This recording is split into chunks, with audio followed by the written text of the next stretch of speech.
এই মুহূর্তে আমরা দেখতে পাচ্ছি ঢাকা ৯ আসনের স্বতন্ত্র প্রার্থী ডাক্তার তাসনিম যারা সাংবাদিকদের সাথে কথা বলছেন তার বক্তব্য শুনবো। বিভিন্ন কেন্দ্র থেকে নানা অজুহাতে আমাদের পোলিং এজেন্টকে ঢুকতে দেওয়া হচ্ছে না বা বের করে দেওয়া হচ্ছে।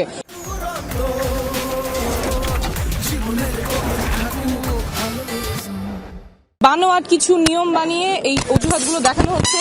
কাউকে বলা হচ্ছে যে আপনারা তো এখানকার ভোটার না, অথচ এরকম কোনো নিয়ম নাই যে পোলিং এজেন্ট হতে হলে এই আসনের ভোটার হতে হবে। তারপরে পুরুষ কেন্দ্রের নারী এজেন্ট সেই নিয়ম বলে বের করে দেওয়া হচ্ছে বা বিভিন্নভাবে হেনস্থা করা হচ্ছে। বলছে যে ফোন নিয়ে ঢোকা যাবে না, অথচ ফোন নিয়ে ঢোকা যাবে, ব্যবহার করতে পারবে না। তো এই বিভিন্ন অজুহাতে আমাদের যারা পোলিং এজেন্ট আছেন তাদেরকে বের করে দেওয়া হচ্ছে বা ঢুকতে দেওয়া হচ্ছে না, কিন্তু ভেতরে মানুষ ভোট দিচ্ছে, নির্বাচন হচ্ছে। এটা তো গ্রহণযোগ্য না। এটা সুষ্ঠু প্রক্রিয়া কিভাবে হয় তাহলে?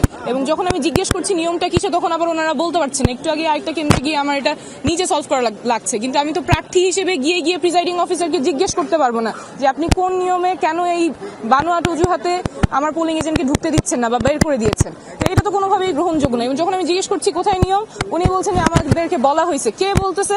ওনার না, ওইটা নামও উনি বলছেন না। তো এটা তো গ্রহণযোগ্য হতে পারে না কোনোভাবে।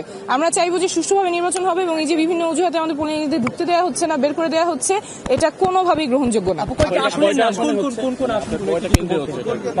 আমরা অনেকগুলি কেন্দ্র থেকে এরকম খবর পাচ্ছি, অনেকগুলি কেন্দ্র থেকে।